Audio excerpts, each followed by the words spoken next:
नमस्कार साथियों, आज हम बात करेंगे उत्तर प्रदेश के अंदर होने वाले 9 विधानसभा सीटों पर उपचुनाव की।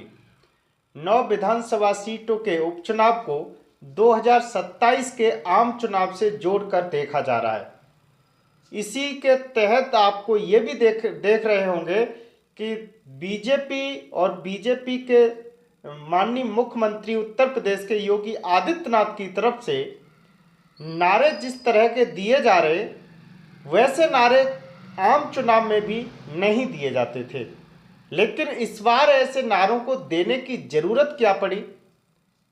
राजनीति है, राजनीति में किसी भी तरह का दांव खेला जाता है, लेकिन कहा जाता है ऐसा कोई भी नारा या कोई भी शब्द न दिया जाए, बोला जाए जिससे कि समाज पर कोई नेगेटिव असर पड़े। इस पर चुनाव आयोग अपनी नज़र रखता है, लेकिन इस बार चुनाव आयोग भी एक जनता की तरह मूक दर्शक बना हुआ बैठा है।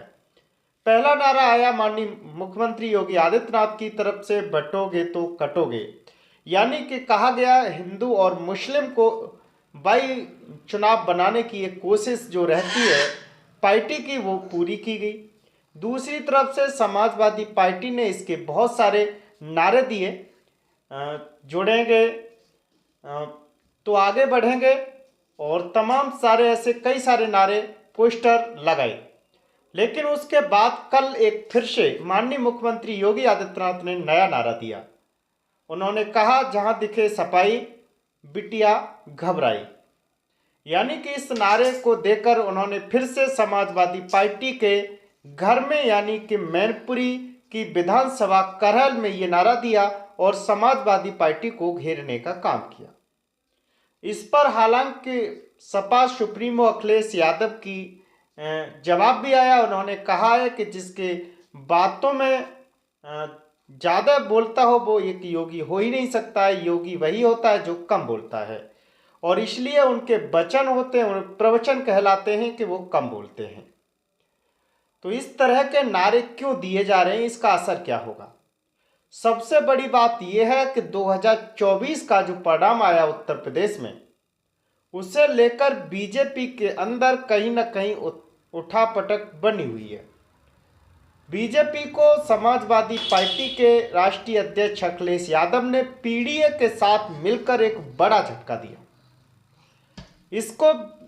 ये झटका इतना बड़ा था कि सत्ता में बीजेपी आते आते रह गई, यानी कि पूर्ण बहुमत की सरकार में नहीं आ पाई। अब ये एक लिटमस टेस्ट है माननीय योगी आदित्यनाथ का कि 9 विधानसभा सीटों में से वो कितनी सीटों पर चुनाव जीतेंगे।